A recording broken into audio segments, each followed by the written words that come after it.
So today let's talk about the Q Acoustics QB12 subwoofer.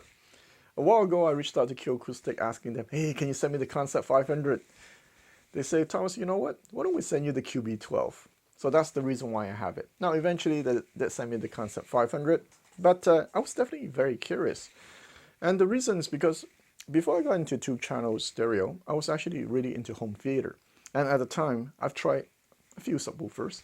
I had those big cylindrical SVS subs.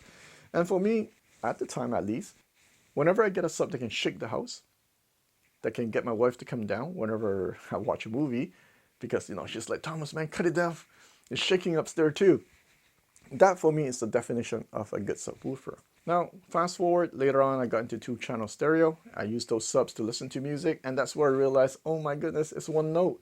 All I hear is one note. I don't hear the detail in the bass.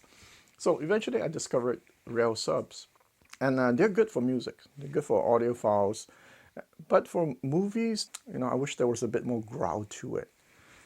So the QB12, I was definitely very curious. Is it good for music or movies? Which one is it? So today, let's talk about it.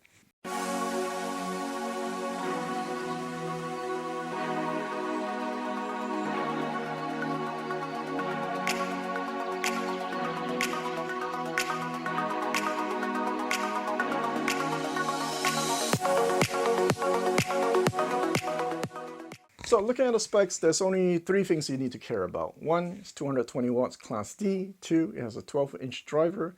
Now in the old times, when I had my home theater, if it's 8-inch, 10-inch, forget it, man. At least a 12-inch. And 2 woofers if possible. And finally, this is a seal port design. So yeah, unlike ported design, you won't get the same extension. It doesn't go as low, but it's tighter, faster, and cleaner. Now, for those of you who are experts at subwoofer, perhaps you can put in the comment section the benefit of a ported design and a seal design. So, I'm sure a lot of you are curious, how does this compare to the Rail T7i? I made a video on that, and go check it out. I make a case for why you want a subwoofer for music. Now, the T7i is fantastic for music. It disappears, you don't hear it, it adds information into the bass region and even upper ones. Adds extension, but my friend in that video mentioned that for some people it can be a bit disappointing, quote unquote, because you pay so much money to buy 2 subs, but you don't hear the subs. I know, it's kind of funny. The Q Acoustic is in between good for music and good for movie. And this is where it does it really well. And the reason why I say this is because the first thing I do with subs is I test how they sound when it comes to drums. Is it fast enough to keep up with my torture test? And I have to say, yeah, it is good enough. No, it's not as clean, as clear, as fast as the T7i, sure. But there's more oomph in the bass. It's a bit more loose in the bass. And for some people, they like that, right? Sometimes too tight is not necessarily everyone's taste, because it feels there's a bit more power to it. Well, it's 12-inch after all. What do you think, right? 2 12-inch in your room going at it. But it is tight enough that for me, I can listen to music with it. Not like those home theater subs that I had before. It's just one note. Everything's drowned into one note. No, there's very clear separation. Now, when I use it to watch movies, it has enough growl, enough power that I feel, yeah, there are subwoofers in my room. And I can feel the back shaking a little bit. My DVDs rack at the back a little bit, well, at a certain volume, that it feels satisfying. Because when we use it for home theater and we'll use it for music, we're looking for 2 different things. And this is where I find, yeah, it has pretty good balance. So, in short, if you're buying this subwoofer for movies, you're missing the point. If you're buying this subwoofer for music, you're also missing the point. You're buying it because you want something that's in between. Good enough for both, right? Just not excellent, the extreme of both, but good enough for most people.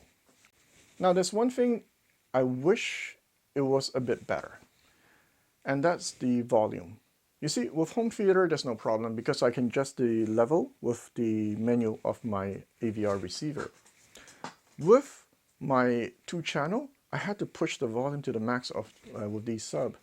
And I'm like, I'm glad that at maximum volume, it leveled with my rest of my gear.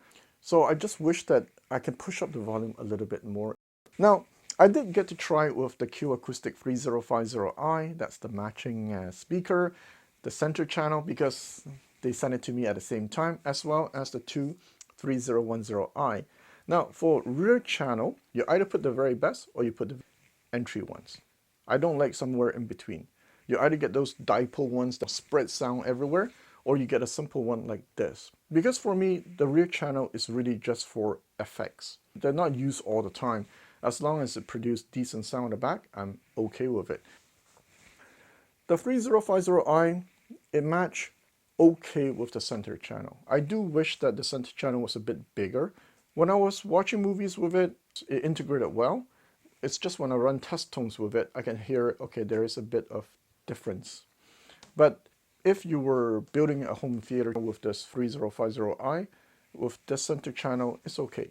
Overall, when I was watching a movie with this whole setup, it was enjoyable. And for me, if you ask me to put it as my main home theater system, I'm okay with it. With the Pioneer receiver though, the 3050i, it's not harsh, but you can tell that it's a little bit shouty. So with my home theater Pioneer receiver, for me, it was not a good match for music, but for movies, it was great. I felt that it was able to keep up with my own home theater system. My own home theater system is in the 2, 3, 4 grand area. I forget how much they were. But this setup, it was able to keep up with it.